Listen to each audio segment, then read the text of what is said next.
할렐루야. 4월 1일 금요일 아침입니다. 사순절 27일째를 시작하고 있습니다. 4월 한 달 동안도 더욱더 하나님의 은혜와 풍성한 복이 삶과 가정에 넘쳐나실 수 있기를 바랍니다. 4월 고난과 부활의 달입니다. 또 십자가를 묵상하며 부활 신앙으로 거듭날 수 있기를 바랍니다. 오늘부터 이제 에스라의 말씀을 보게 됩니다. 에스라의 말씀을 통하여서 더욱더 더 큰 은혜의 시간이 되시기를 바랍니다. 에스라 1장 1절에서 11절까지의 말씀입니다. 바사왕 고레스 원년에 여호와께서 예레미야의 입을 통하여 하신 말씀을 이루게 하시려고 바사왕 고레스의 마음을 감동시키심에 그가 온 나라에 공포도 하고 조서도 내려 이르되 바사왕 고레스는 말하노니 하늘의 하나님 여호와께서 세상 모든 나라를 내게 주셨고 나에게 명령하사 유다 예루살렘의 성전을 건축하라 하셨나니 이스라엘의 하나님은 참 신이시라. 너희 중에 그의 백성된 자는 다 유다 예루살렘으로 올라가서 이스라엘의 하나님 여호와의 성전을 건축하라. 그는 예루살렘에 계신 하나님이시라. 그 남아있는 백성이 어느 곳에 머물러 살든지 그곳 사람들이 마땅히 은과 금과 그 밖의 물건과 짐승으로 도와주고 그 외에도 예루살렘에 세울 하나님의 성전을 위하여 예물을 기쁘게 드릴지니라 하였더라. 이에 유다와 베냐민 족장들과 제사장들과 레위 사람들과 그 마음이 하나님께 감동을 받고 올라가서 예루살렘의 여호와의 성전을 건축하고자 하는 자가 다 일어나니 그 사면 사람들이 은그릇과 금과 물품들과 짐승과 보물로 돕고 그 외에도 예물을 기쁘게 드렸더라.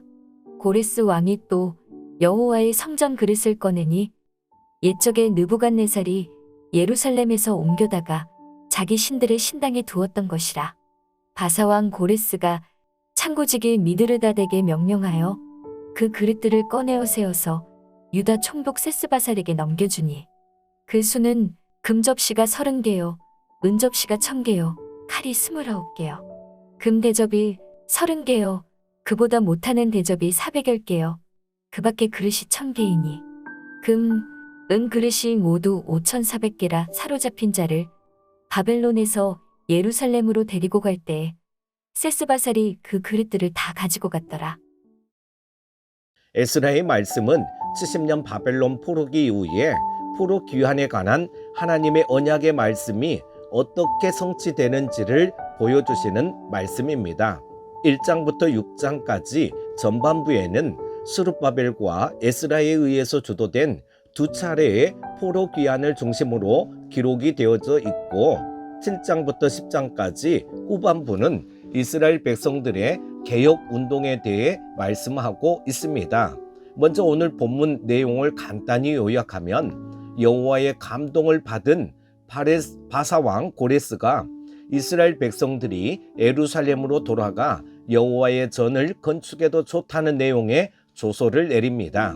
이에 하나님께 감동을 받은 유다 백성들이 일어나서 성전 그릇들과 함께 많은 애물을 들고 세스바살의 인도하에 그들의 고토로 귀환합니다. 오늘 본문 말씀을 통해서 하나님을 만나시고 하나님의 음성을 들으시기를 바랍니다.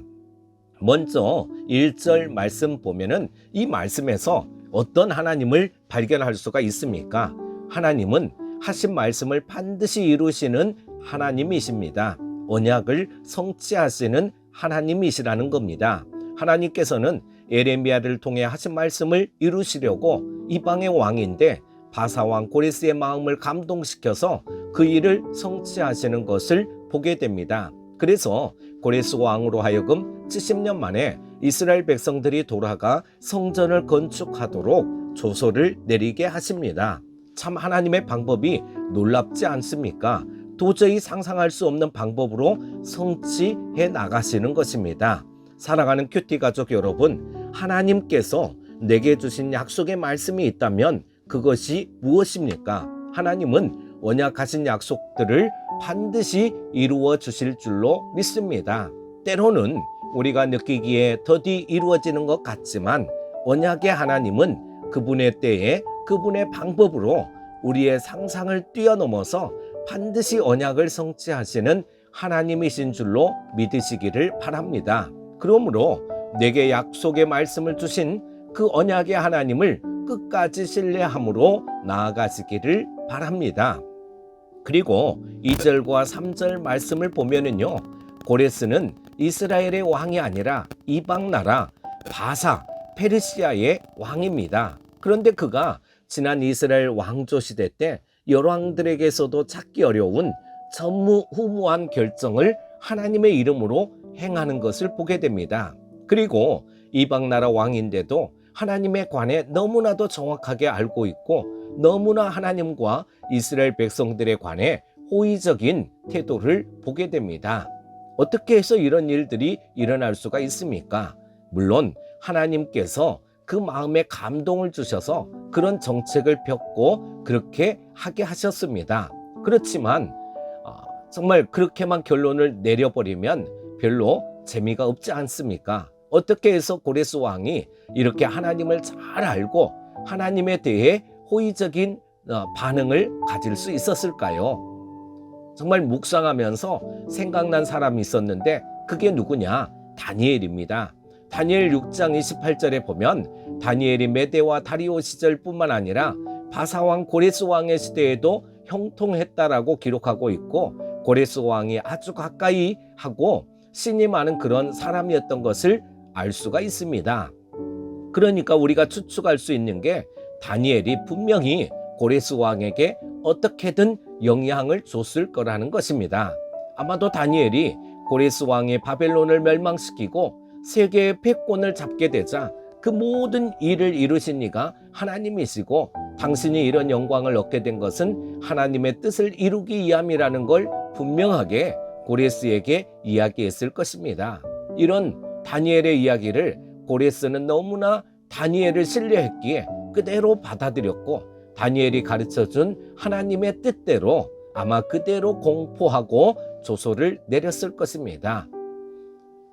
다니엘은 한 나라의 왕에게까지 크게 신뢰를 얻을 정도로 인격의 사람이었습니다. 오늘 나는 내 주변의 사람들에게 어떤 영향력을 미치고 있습니까?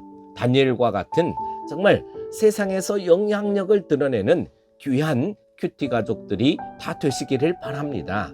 또한 고레스 왕이 주의 뜻을 분별하고 주의 뜻대로 결정하고 행했던 것처럼 오늘 우리들도 이처럼 주의 뜻을 잘 분별하게 또 주의 뜻을 믿음으로 행하는 그런 삶이 될 수 있도록 기도하며 나아가야 될 줄로 믿습니다. 4월 첫날입니다.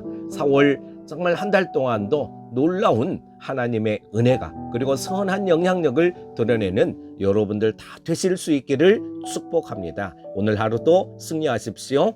거룩하신 아버지 하나님 감사합니다. 바사왕 고레스의 마음을 감동시켰던 것처럼 오늘도 정말 저희 큐티 가족들 모두의 마음을 심령을 감동시켜 주시옵소서. 또한 오늘 우리들이 세상에서 영향력을 드러내는 하나님의 참 자녀들 되어질 수 있도록 인도하여 주시옵소서. 예수님의 이름으로 기도합니다. 아멘.